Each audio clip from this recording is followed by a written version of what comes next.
मंडळी, लग्नानंतर होईलच प्रेम या मालिकेचा आजचा म्हणजे 29 एप्रिलचा रिव्ह्यू तुम्ही बघत आहात. कालचा भाग टाकता आला नाही प्रेक्षकांनो, त्याबद्दल क्षमा असावी. तर आज आपण सुरुवातीलाच बघतोय, नंदिनी डॉक्टरकडे चेकअपला आलेली असते आणि डॉक्टरांना तिच्या तब्येतीविषयी विचारपूस करते. तेव्हा डॉक्टर सांगतात की बाळ तुम्ही चेक करण्यापूर्वीच म्हणजे काही आठवडे आधीच आलंय. नंदिनी खुश होते. मग नंतर डॉक्टर म्हणतात तुम्ही पुढच्या वेळेला मिस्टर देशमुखांना आणा म्हणजे त्यांच्याही कानावर हे सगळं पडत राहिलं तर त्यांनाही बाळ असण्याचं जरा फिलिंग येईल, म्हणजे जीवाला आणायला सांगतात त्या डॉक्टर. नंदिनी म्हणते हो ना डॉक्टर, आपण कशा आधीच प्रो आई होतो तसंच प्रो बाबा होतील तर किती चांगलं होईल ना. मग आता नंदिनी सहज डॉक्टरांना काव्याच्या प्रेग्नन्सीबद्दल विचारते. काव्या कशी आहे, तिची प्रेग्नन्सी कशी आहे, आम्ही दोघींनीच ठरवलंय की सोबत आमची प्रेग्नन्सी एन्जॉय करायची. मग डॉक्टर जरा सिरियस होतात बरं का. आता नंदिनी घाबरते आणि म्हणते काय झालं डॉक्टर, मी तिची बहीण आहे, मला सांगा तिच्या प्रेग्नन्सीबद्दल. डॉक्टर म्हणतात काव्याची प्रेग्नन्सी जरा कॉम्प्लिकेटेड आहे, तिची तब्येत थोडी नाजूकच आहे, तिला जास्ती काळजी घ्यावी लागेल. हे ऐकल्यावर नंदिनीला जरा टेन्शनच आलंय. आता पुढच्या सीनमध्ये आपण बघतोय जीवाने जरा उद्योग करून ठेवलाय. जीवाने काय केलंय मंडळी, एक पाळणा आणलाय बरं का लाकडाचा, आणि तेही घरात कोणाला न सांगता तो दाराजवळ उभं राहून वाट बघत असतो त्या पाळण्यावाल्याचीच. पण आता हे मानिनीला कळे ना, मानिनीपासून त्याने लपवलंय हे सगळं. आता जीवा म्हणत असतो काय आहे तुझ्या हातात. मानिनी म्हणते अरे नैवेद्याचे ताट आहे, तुला कशाला दाखवायचंय. पण काय रे जीवा, तू यावेळेला घरी कशाला. जीवा म्हणतो अगं आई, मी यावेळेला ना म्हणजे सहजच घरी आलोय ग. अगं नंदिनी रुटीन चेकअपला गेली त्यामुळे काळजी वाटत होती, तसं ऑफिसला पण काही काम नव्हतं बरं का. मानिनी म्हणते ए बाबा, रुटीन चेकअप आहे, त्यात काळजी करण्यासारखं काही आहे. जीवा म्हणतो आई असं तुला वाटतंय, म्हणजे हा जो आनंद आमच्या आयुष्यात आलाय ना तो सहजासहजी आला नाहीये ग. त्यासाठी आम्ही खूप उमरे झिजवलेत, व्हील पॉवरच्या जोरावर आम्ही सगळं मिळवलंय बघ. म्हणजे आमचं बाळ मिळवलंय, आता व्यवस्थित व्हायला हवं ना. मानिनी म्हणते सगळं छान होणार आणि तुला मुलगीच होणार बघ. आता तेवढ्यात मानिनी तो नैवेद्य दाखवत असते आणि जीवा नमस्कार करतो देवाला आणि पुन्हा दाराजवळ जाऊन उभं राहतो वाट बघत. मानिनी म्हणते काय रे जीवा, तू कोणाची वाट बघतोयस का. अरे नंदिनीची का, अरे ती निघताना कळवेल मला, तू कशाला काळजी करतोयस. जीवा म्हणतो अगं आई तिची वाट नाही बघत आहे, दुसरं काहीतरी येते त्याची वाट बघतोय. मानिनी म्हणते काय येणार आहे. जीवा म्हणतो गंमत आहे ग. मानिनी म्हणते माणूस आहे का वस्तू. मग जीवा म्हणतो अगं आई वस्तू आहे. मग मानिनी गेस करायला लागते बरं का, हा अंडी. जीवा म्हणतो ए आई काही काय. मानिनी म्हणते अरे तूच म्हणाला होतास ना उकडायला ठेव अंडी, मला वाटलं तू अंडी मागवली असशील.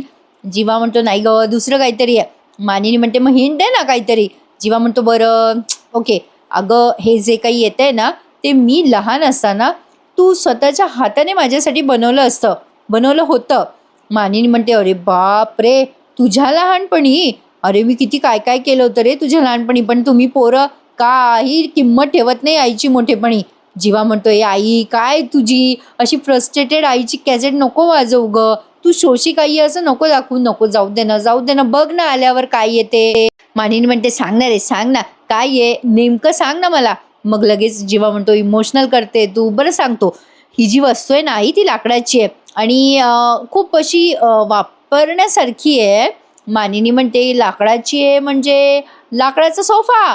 जीवा म्हणतो या आई काही पण काय, मी लहान असताना माझ्यासाठी लाकडाचा सोफा बनवला होता का तू. जाऊ दे तू गेस कर बरं वेगळं काहीतरी. मानिनी म्हणते बरं बाबा जाऊ दे सोड, बरं आल्यावर दिसेलच मला, तू जेवायला चल आधी. जीवा अजूनही वाटच बघत असतो दारामध्ये, अजूनही ते आलेलेच नसतं पाळणावाले. या पुढचा सीन त्यांनी विजयचा दाखवलाय. छोटासा विजय कुठल्या तरी माणसाचा म्हणजे मोहरा आहे बरं का प्रेक्षकांना, जो देशमुखांच्या घरात त्यांना त्रास द्यायला आलाय. विजय कोणाच तरी फोनवर बोलताना दाखवलाय की तुम्ही काळजी करू नका, आपलं ठरलंय त्याप्रमाणे सगळं काही होणार आहे. या देशमुखांना त्यांच्या कर्माची शिक्षा दिल्याशिवाय मी इथून हलणार नाहीये. नाव नाही सांगणार यांना शिक्षा दिली नाही तर. तुम्हाला नाव तर माझं माहितीच आहे सरजी, असं तो म्हणतो फोनवर आणि फोन ठेवून देतो. विजय कोणत्या तरी म्हणजे उद्देशाने या देशमुखांच्या घरात शिरलाय बरं का. विजयला रम्याशी काही घेणं देणं नाहीये हे दिसतंय खरी त्याच्या बोलण्यावरनं. विजय आता तो फोन ठेवतो आणि त्याच्याजवळ असलेलं पाकिट आहे ना त्या पाकिटात एक फोटो बघायला लागतो. तो फोटो आपल्याला दाखवला नाहीये आणि विजयचा मोटिव्हही आपल्याला कळवला नाहीये. ही उत्सुकता त्यांनी उगाच ताणून धरली आहे बरं का प्रेक्षकांनो. काय वाटतं त्या किडनॅपिंग संबंधात विजयचा काही असेल का संबंध, बघूयात म्हणा पुढच्या काही भागांमध्ये दिसेलच. जीवाने आता ते मागवलंय बरं का पाळणा घरी. आता मानिनी एवढी चिडते तो पाळणा पाहिल्यावर. जीवा आता ते पाळण्यावाल्या लोकांना म्हणतो आणा आणा इकडे ठेवा, हो इकडे ठेवून द्या. हा जीवाने पैसे दिले बरं का. जीवा म्हणत असतो, "घ्या, घ्या." जीवाला वाटतं ते नाही म्हणतील. आता पैसे कोण नाही म्हणत असतं का? जीवा विचार करतो, "काय बाई, नाही म्हणतच नाही कोणी पैशाला." मग स्वात्या म्हणतात, "काय रे बाबा जीवा, काय आणलंय?" जीवा म्हणतो, "सरप्राईज, 1 मिनिट दाखवतो." असं म्हणून त्याने ते फडकं काढलं. आता तिथे ना एवढा सुंदर पाळणा आणलाय बघा जीवाने. पण आता चिडल्या ना मानिनी आणि वसवात्या. जीवा म्हणतो, "लगेच बुक केला बघ पाळणा." वसवात्या म्हणतात, "अरे देवा, जीवा तू काय केलंस? अरे कोणाच्या बाळासाठी पाळणा आणलायस तू? अरे बाळ होण्याच्या आधी अशा वस्तू घरी आणायच्या नसतात रे. अरे चांगलं नसतं ते. बाळाच्या जीवाला धोका असतो." जीवा ओरडतो वसवात्यावर आणि म्हणतो, "ए आत्या, काही पण नको बोलूस हं. वय झालं म्हणून काही पण बोलशील का? अगं आमच्या जीवावर उठली होतीसच, पण आमच्या बाळाला तरी सोड. बघ आई कशी बोलते ही." मानिनी म्हणते, "जीवा, अरे बाबा दुर्दैवाने वसुताई बोलतायत ते खरं आहे. अरे तू काय करून बसलायस हे उत्साहाच्या भरात? एकदा बोलायचं ना माझ्याशी." जीवा म्हणतो, "अगं आई असं काय करतेस? बघ किती छान पाळणा आहे. माझं आणि दादाचं बाळ एका वेळेला झोपेल या पाळण्यात." मानिनी चिडते आणि म्हणते, "जीवा शांत बस. आत्ताच्या आत्ता वापस कर हा पाळणा, जिथून आणलाय तिथून वापस कर बरं." वसवात्या म्हणतात, "हो रे बाबा, वापस कर. बाळाला नजर लागत असते." जीवा म्हणतो, "आई काही म्हणा, तुम्ही दोघी कुठल्या काळात जगताय?" जीवा, काहीही असो हा, हे बघ तुमच्या या काही गोष्टी ना म्हणजे तुमच्या लॉजिकच्या पुढे असतील, पण काही गोष्टी अशा असतात ज्या सायन्सच्याही पुढे आहेत. तुला कळत नाही का रे? आता तर मला मगाशी म्हणत होता ना बाळाच्या बाबतीत सगळं नीट व्हायला हवं. चल आत्ताच्या आत्ता हा पाळणा बाहेर काढ, नाहीतर मी हा पाळणा बाहेर काढेल हं." तेवढ्यात पार्थ येतो बरं का आणि म्हणतो, "अरे वा, आई शपथ जीवा, तू आणलास पण पाळणा? वा वा वा वा, आता तुझं आणि माझं बाळ छान झोपेल हं याच्यात. आपण हॉलमध्येच ठेवूया जीवा हा पाळणा, म्हणजे येता जाता सगळेच इथे बाळांना खेळवतील." मानिनी आणि वसुआत्या दोघी पण आता डोक्याला हात लावून निघून जातात. इथून पुढे काव्या आणि पार्थचा सीन घेतलाय. पार्थनं मागच्या 2 एपिसोड पासून नव्हता बरं का प्रेक्षकांनो, आणि एपिसोडनं जरा लांबवत आहेत ते. बघा आता नेमकं पुढे काय झालंय. आज विक्रम आले, त्यामुळे छान वाटलीये मालिका बघायला. विक्रम आल्यावरती ते सगळ्यांवरच चिडतात, या विजयला घरात का घेतलं म्हणून. आता पार्थ काव्याचे लाड करत असतो. काव्या म्हणत असते, "काय ओ धनी, मी किती मिस केलं तुम्हाला. तुमच्या या कारभारणीनं लई म्हणजे लई मिस केलं बघा तुम्हासनी." मग पार्थ म्हणतो, "असं आहे होय. तुमच्या या धन्याला बी तुमची लई आठवण येत होते. जिथं तिथं तुम्हीच दिसत होतात आम्हासनी. तुमचं पुरणाच्या पोळीगत गोड हसू, तांबड्या रश्श्यावानी तुमचा तिखट राग, आणि तुमच्या नाजूक नाजूक कळीवानी तुमचं नाक. पण काही म्हणा हं, मला तुमची लई याद येत होती." आता दोघे एकमेकांकडे बघून हसतात. काव्या म्हणते, "आल्या आल्या काय सांगणार होतात मला, बसा ना." मग पार्थ म्हणतो, "जीवाने आणलेला पाळणा पाहिला का?" काव्या म्हणते, "हो पाहिला. ताईने आणि मी आल्या आल्या पाहिलाय, पण आईंची चिडचिड पण झाली आहे बरं का." पार्थ म्हणतो, "हो ना, बिचारा आपला जीवा काम करणे जाता है और कांड कर जाता है, ही म्हण ना परफेक्ट बसली आहे त्याच्यावर. आई पण ना उगाच चिडचिड करते." काव्या म्हणते, "कसं असतं पार्थ, आपल्या मान्यावर असतं. पूर्वीच्या काळी कसं ना बर्थ रेट जरा कमी होता. डिलिव्हरी आली तर एक तर बाळाच्या जीवाला तरी धोका असायचा, नाही तर बाळंतीण बाईच्या जीवाला तरी धोका असायचा बाळाच्या जन्माआधी. त्यामुळे कुठली गोष्ट आणत नसत आधी, कारण नंतर ती गोष्ट पाहिल्यावर बाळाची आठवण येत राहणार ना. बाळाने ही वस्तू वापरली असती, ते केलं असतं, हे केलं असतं, असं सतत आठवलं असतं ना, म्हणून मग आणत नव्हते पूर्वीच्या काळी अशा गोष्टी." काव्य असं म्हणून तिचे पुस्तकं आवरायला लागते. पार्थ म्हणतो, बरोबर आहे तुमचं." हं, पार्थ म्हणतो, "मोठी वस्तू आणू नये, पण छोटी वस्तू आणली तर चालते ना." काव्या म्हणते, "पार्थ प्लीज, काहीही आणू नये हा. नाहीच आणू, काय हरकत आहे, नंतर आणलं तर." पार्थ म्हणतो, "हो पण छोटी वस्तू आणली तर चालते ना." काव्या म्हणते, "बापरे पार्थ, प्लीज आता सांगू नका, तुम्ही पण काहीतरी आणलंय." आता पार्थने एक छोटासा शर्ट आणलाय बरं का. त्या शर्टवर लिहिलंय, "मी डॅड बेस्ट टीम." तो शर्ट आता तो काव्याला दाखवतो. काव्या म्हणते, "काय हे पार्थ, अहो तुम्ही पण ना."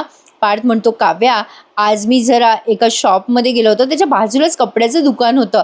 छान आहे ना हे." काव्या म्हणते, "किती गोड आहे हे पार्थ, खूपच सुंदर आहे." "अहो पार्थ, बाळाच्या जन्मानंतर पण कपडे जुने वापरायचे असतात." पार्थ म्हणतो, "अहो माझा चार्जर बिघडला होता ना, म्हणून मी गेलो होतो एका दुकानात, त्याच्या बाजूलाच इथे हे कपड्याचं दुकान होतं, सहज घेतला हो.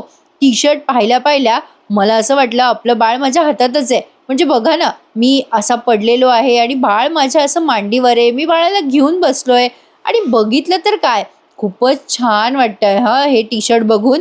काव्याला म्हणजे समजेना आता. त्याने काय केलंय, ते बोक्या नाही का त्यांचा तो टेडी बिअरचा बोकुडी, त्या बोकुडीला त्याने तो टी शर्ट घातलाय. काव्या म्हणते, "पार्थ काय चाललंय तुमचं हे?" पार्थ म्हणतो, "बघ हा, किती छान दिसतोय या बोकुडीला शर्ट."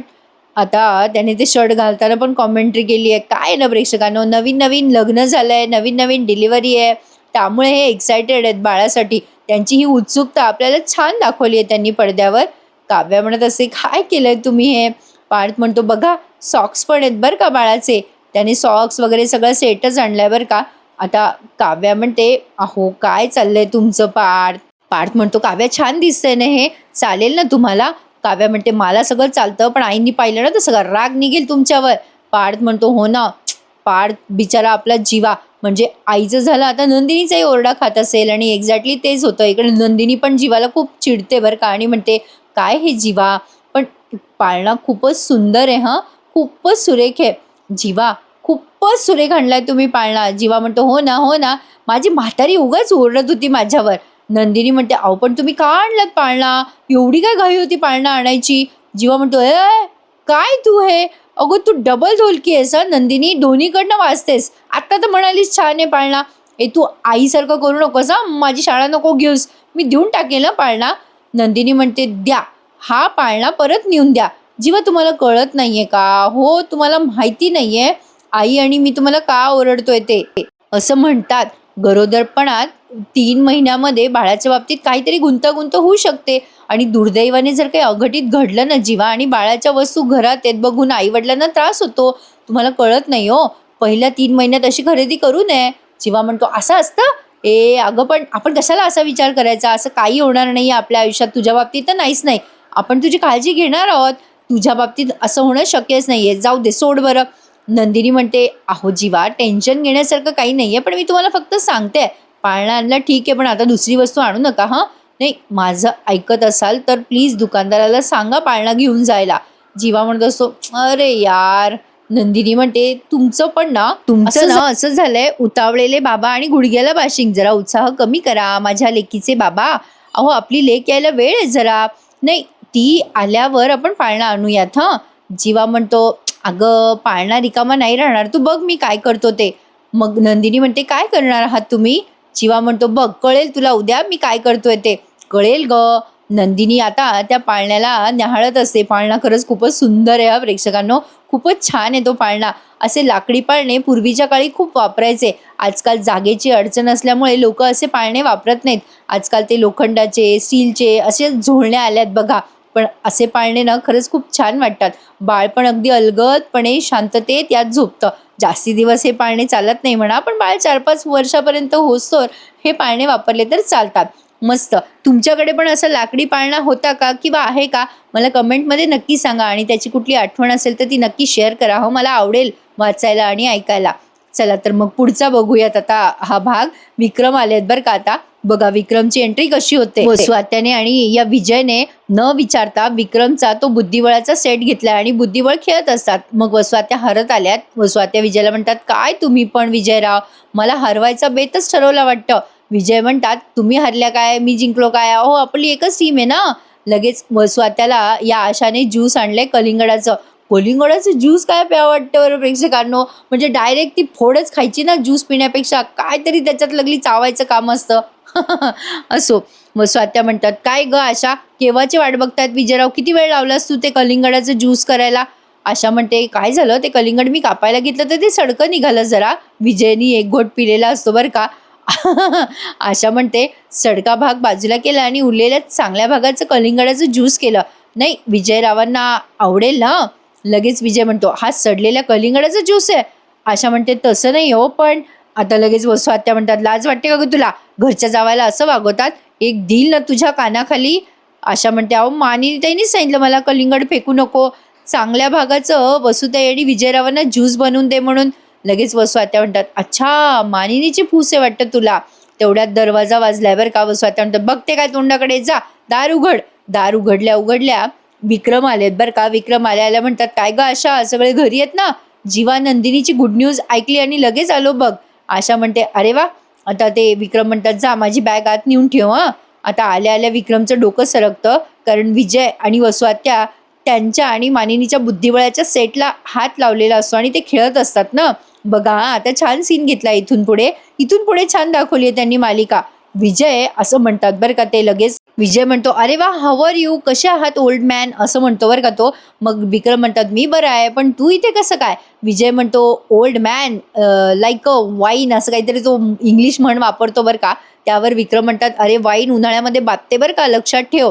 मग वसू आता म्हणतात, "अरे विक्रम, आलास तू? अरे बापरे! जीवा आणि नंदिनीसाठी भरपूर गिफ्ट आणलेत वाटतं तू. विजय आणि रम्यासाठी आणावेसे नसतील वाटले ना तुला गिफ्ट? अरे विक्रम, आपल्या घरी एकाच दिवशी 2-2 आनंदाच्या गोष्टी घडल्यात. तू मात्र एकाच जोडीसाठी गिफ्ट आणलेस हां?" विक्रम म्हणतात, "2-2 आनंदाच्या गोष्टी म्हणजे?" विक्रमला मानिनीने काही सांगितलेलं नाहीये बरं का मंडळी. मग स्वतः त्याचाच फायदा घेतात आणि म्हणतात, "बापरे! मानिनीने तुला काही सांगितलं नाही का?" विक्रम म्हणतात, "कशाबद्दल?" लगेच ही स्वात्या म्हणते, "अरे तुमच्यात लपंडाव कधी सुरू झाला? अरे विजय आणि रम्याने कोर्ट मॅरेज केलं बरं का." आता विक्रम लगेच म्हणतात, "काय?" विजय म्हणतो, "हो, येस." विक्रम म्हणतो, "नाही, नाही, मला कोणी काही सांगितलंच नाही. पण कॉंग्रॅच्युलेशन बरं का जावई बापू." विजय म्हणतो, "फक्त जावई बापू नका म्हणू, घर जावई बापू म्हणा." "येस, मी आणि रम्या इथेच राहणार आहोत आता." विजय अगदी तोंड वर करून सांगत असतो बरं का. मानिनी आल्यात बरं का तेवढ्यात आणि म्हणतात, "अहो तुम्ही आलात?" आता विक्रम मानिनीला खूप चिडतात बरं का आणि म्हणतात, "हे काय मानिनी? विजय घर जावई म्हणून इथे राहतोय. हे तू मला सांगितलं नाहीस मानिनी." लगेच वसुआत्या म्हणतात, "काय गं मानिनी, तू कधीपासून विक्रमपासून हे सगळं लपवायला लागलीस?" मानिनी म्हणते, "लपवलं नाही मी ते." आता बिचारे यापुढे काही बोलणार तेवढ्यात चिडून विक्रम चालले जातात आणि म्हणतात, "इनफ इज इनफ." आणि आता मानिनी बिचारी रडवेली होते बरं का. वसुआत्या लगेच म्हणतात, "काय गं मानिनी, विक्रमला खरंच सांगितलं नव्हतं का तू हे सगळं?" लगेच मानिनी चिडतात बरं का वसुआत्यावर आणि म्हणतात, "वसुताई, तुम्हालाही माहितीये मी ह्यांना का सांगितलं नाहीये ते. पण आल्या त्यांना हे सगळं सांगायची काही गरज नव्हती." वसुआत्या म्हणतात, "का गो बाई?" लगेच मानिनी म्हणते, "घरात भांडणं लावायची ना तुम्हाला सवयच झाली आहे." वसुआत्या म्हणतात, "झालं, खरं बोलायची पण चोरीच आहे या घरामध्ये." विजय म्हणतो, "नाही, नाही, जाऊ द्या. चिडू नका हो. नाही, कलिंगडाचं फ्रेश ज्यूस पिता का? आणि बघा, कलिंगड सडलेलं तर नाहीये ना?" विजय मानिनीला मुद्दाम टोमणा मारतो बरं का. मग विक्रम चिडून ओरडतात, "मानिनी, इकडे ये." ते आवाज येत असतात खोलीतून. इकडे वसुआत्या आणि विजय हसायला लागतात बरं का. मानिनी गेल्यावर वसुआत्या म्हणतात, "बघा हं, आपल्या गेमच्या आधीच कोणीतरी चेकमेट झालं सुद्धा." विजय लगेच टाळी देतो बरं का वसुआत्याला आणि म्हणतो, "क्या बात है." विक्रम आता मानिनीवर खूप चिडतात आणि म्हणतात, "काय चाललंय? तुम्ही सगळ्यांनी काय मला घराच्या बाहेर काढलंय का? नाही, काय चाललंय या घरामध्ये? तुला एकदाही मला फोन करावासा वाटला नाही? अगं, काही गरज उरली नाही का आता घराला माझी? तुला सांगावंसं नाही वाटलं का मानिनी?" मानिनी म्हणते, "शांत व्हा ना. अहो, किती छोटी गोष्ट आहे. तुम्ही कामात असता ना." विक्रम म्हणतात, "छोटी गोष्ट वाटली तुला? अगं, ज्या माणसाशी या वसूने आणि रम्याने संबंध जोडले ना, तो माणूसच मला आवडत नाही. तिने लग्न उरकून टाकलं तो तिचा प्रश्न आहे. पण हे घर माझं आहे. हे घर म्हणजे काय धर्मशाळा वाटली का त्यांना?" मानिनी म्हणते, "अहो, हे घर तुमच्या आणि वसुताईच्या नावावर आहे. विसरलात का? याच गोष्टीवर बोट ठेवून वसुताईने विजयला घरात आणलंय." लगेच विक्रम म्हणतात, "तुला ठणकावून सांगता येत नव्हतं का? अगं, तू त्यांना थांबवू शकली असती. ना तुला सिच्युएशन सांभाळता आली ना घर. अरे घरात 2-2 प्रेग्नंट सुना आहे आणि या निगेटिव्ह माणसाला तू घरात घेतलंच कशाला?" तेवढ्यात यांचे पोरं आलेत बरं का. मानिनी आता रडायला लागते बरं का प्रेक्षकांनो. पोरांना पाहून जरा जास्ती बळ आलं मानिनीला. विक्रम लगेच विषय बदलतात आणि म्हणतात, "या रे पोरांनो, या या." "अरे वा पोरांनो, तुम्ही गोड बातमी दिलीत बरं का. खूप खुश आहे मी. जीवा, नंदिनी, पार्थ, काव्या, अरे तुम्ही आम्हाला आजी आजोबा करणार आहात. हां, मी आजोबा वाटत नाही तो भाग वेगळा म्हणा, पण चलो मैं बहुत खुश हूँ." असं ते म्हणत असतात पोरांना. आता नंदिनी आणि काव्या यांच्या लक्षात येतं की मानिनी रडते. नंदिनी म्हणते, "आई बाबा, सगळे काही आनंदात चाललंय ना आपलं, मग तुम्ही भांडताय कशाला? छान नाही वाटत तुम्ही भांडले की आम्हाला." मग काव्या म्हणते, "तुम्ही का भांडताय ना आम्हाला कळलंय बरं का." जीवा म्हणतो, "हो ना, आवाज बाहेरपर्यंत येत होता." पार्थ म्हणतो, "डोंट वरी, खाली हॉलमध्ये कोणी नव्हतं." विक्रम म्हणतो, "गेले का ते? गेले का?" अरे माझ्या आणि मानिनीच्या बुद्धिबळाच्या सेटला कोणी हात लावलेला एकतर मला मुळातच आवडत नाही आणि चक्क माझ्या म्हणजे यांनी हात लावला. अरे ते बुद्धिबळ मला माझ्या मनूने वाढदिवसाला गिफ्ट दिले. हो ना मनू? आता मानिनी रडायला लागतात बरं का. विक्रम म्हणतात, "अरे रडायला लागली ही." मग काव्या, पार्थ सगळेजण या विक्रमला खुणवतात की कान धरून माफी मागा आता त्यांची. विक्रम आता गोड गोड बोलतात मानिनीला आणि म्हणतात, "ए मानिनी, चुकलं, चुकलं माझं. सॉरी, खरंच सॉरी." मानिनी म्हणते, "जाऊ द्या, राहू द्या. मला घर सांभाळता येत नाही आणि सिच्युएशन पण नाही." विक्रम म्हणतात, "अगं बाई, तू आम्हाला सांभाळतेस बरं सगळ्यांना. बाई तुझा आशीर्वाद आहे म्हणून तर आम्ही सही सलामत जागेवर आहोत." "अगं ये मनू, सॉरी. अगं त्या विजयचा राग तुझ्यावर निघाला. Sorry, sorry, sorry." मग सगळेजण आता म्हणतात, खुणवतात पुन्हा विक्रमला, की "जवळ घ्या जरा आईला." विक्रम म्हणतात, "बरं." आता मानिनी रडत असते, तेव्हा विक्रम म्हणतात, "मनू, सॉरी." त्यांना जवळ घेतात बरं का. मग मानिनी हसायला लागतात आणि म्हणतात, "बरं, ठीक आहे." आणि हसू नका रे सगळे मला. मग नंदिनी म्हणते, "आई तुम्ही पण रडू नका बरं आता. खूप दिवसांनी भांडण झालं ना तुमचं एकदाचं, झालं बरं आता. आता सगळं काही विसरून जा हं." आता काव्या म्हणते, "बाबा, रम्या आणि विजयने खरंच लग्न केलंय, की लग्न केल्याचं नाटक केलंय हा डाऊट आम्हाला पण आहे." विक्रम म्हणतो, "अरे, मानिनीला तर मी उगाचच बोललो. अरे, तुम्ही सगळ्यांनीच हा मुद्दा शोधून काढायला हवा होता ना." पार्थ म्हणतो, "हो बाबा, त्यासाठीच सगळं काही सरळ होईल असं नाहीये. अहो, काही ना काहीतरी वाकड्यात जावं लागेल." विक्रम म्हणतात, की "मग वागा ना, वाकडं वागा, वाकड्यात शिरा. हा बाप आहे ना तुमच्या पाठीशी." मग लगेच काव्या म्हणते, "हो बाबा, आम्ही एक प्लॅन आखलाय आणि तो प्लॅनच आम्हाला सांगेल, की काय आहे रम्याच्या मनात."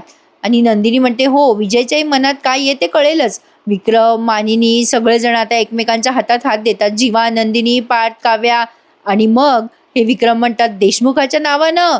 आणि हे सगळे ओरडतात, "सांग बोल." मंडळी, आता इथून पुढे डायरेक्ट रम्याचं लग्नच लावलंय बरं का त्यांनी. पण हा सीन तुम्हाला आता थोडासा अर्धवट बघायला मिळणार आहे. कारण तो सीन त्यांनी उद्याच्या भागात पूर्ण केलाय. 3-4 दिवसापासून हेच दाखवतायत, की दाखवतील रम्याचं लग्न वगैरे, पण अजून तर काही दाखवलं नाही. पण उद्या नक्की बघायला मिळणार आहे कन्फर्म. विजय आणि रम्या बाहेरून आलेले असतात आणि घर सजलेलं बघून आश्चर्यचकित होतात. रम्या म्हणते, "माझ्या मामीला अशी सवय, काही असेल घरामध्ये, कोणाचं सणवार किंवा वाढदिवस, माझी मामी अशी सजावट करते." विजय म्हणतो, "अरे वा, पण उत्सव मूर्ती कोण आहे?" तेवढ्यात आता विक्रम येतात, पार्थ पण येतो आणि पार्थ म्हणतो, "उत्सव मूर्ती तुम्हीच आहात." काव्या असं म्हणून ते टाळ्या वाजवतात. आता लगेच वसुआत्या म्हणतात, "तुम्ही टाळ्या का वाजवताय?" नंदिनी म्हणते, "अहो टाळ्याच नाही वसुआत्या, बँड पण वाजणार आहे बरं का." काव्या म्हणते, "आणि वरात सुद्धा निघणार आहे बरं का." "ओ वराडी, हाऊज द जोश?" सगळेजण म्हणतात, "आहे, आमचा जोश ऑन आहे." लगेच पार्थ म्हणतो, "हो ना, हाय आहे आमचा जोश." आणि रम्याचं आणि विजयचं पण प्रेम हाय आहे. विजय म्हणतो, "अरे एवढं हाय आहे यांचं प्रेम, की यांनी कोणाला न सांगता लग्न पण उरकवलं रे बाबा." लगेच विक्रम म्हणतात, "काय रे, अशी कुठे पद्धत असती का?" नंदिनी म्हणते, "हो ना, कोर्ट मॅरेज केलं यांनी." मिथुन काका म्हणतात, "नाहीतर काय. काय हो वसुताई, लोक काय म्हणतील? देशमुखांच्या पोरांचे 2-2 लग्न झाले धूमधडाक्यात आणि रम्याच्या वेळेला बजेट संपलं. असं होईल की नाही ते? I don't like this. हो की नाही रे? चला बरं." आता मानिनी म्हणते, "even I don't like this. कोणीच नव्हतं तुमच्या लग्नात. मी नाही, विक्रम नाही. असं कुठे चालतं का?" विक्रम म्हणतात, "हो ना, मी तर रम्या आणि विजयसाठी गिफ्ट पण आणलेत. पण आहेर तेव्हाच मिळणार जेव्हा हे दोघं विधिवत लग्न करतील." वसुआत्या आणि रम्या लगेच शॉक्ड होतात आणि म्हणतात, "काय?" आता लगेच जीवा, पार्थ, काव्या, नंदिनी सगळे म्हणतात, "मग काय?" आता पुढे बघा प्रेक्षकांनो, रम्याला सजवलंय बरं का या दोघींनी, काव्याने आणि नंदिनीने. रम्या चिडत असते आणि म्हणत असते, "ए सोडा गं, तुम्ही माझं जबरदस्ती लग्न नाही लावू शकत." काव्या म्हणते, "अगं, या घराला वरदान आहे ना जबरदस्तीच्या लग्नाचं. अगं, आमचं लग्न नाही का जबरदस्तीनेच लागलं, पण आम्हाला कळलं आमच्या हाती काय सोनं लागलंय ते." "अगं, तुझ्या हाती पण सोनं लागेल रम्या. विजयराव सोनं आहेत सोनं." विजय कोणाला तरी फोन करून सांगत असतो, "या देशमुखांनी ना एक प्लॅन केलाय बरं का. त्यांनी सगळ्यांनी माझा लग्न लावायचा प्लॅन केलाय. पण आता मला देशमुखांचा विश्वास संपादन करण्यासाठी हे लग्न करावंच लागेल." आता पार्थ आणि जीवा त्याचं बोलणं अर्धवट ऐकतात. विजय पकडला जाईल का हे उद्याच्या मंडळी, भागात आजचा कळेल. भाग काहीसा असा होता. आवडल्यास लाईक आणि चॅनलला सबस्क्राईब नक्की करा. उद्या भेटूयात पुन्हा एकदा लग्नानंतर होईलच प्रेम या मालिकेच्या नवीन रिव्ह्यू सहित. तोपर्यंत टेक केअर. धन्यवाद.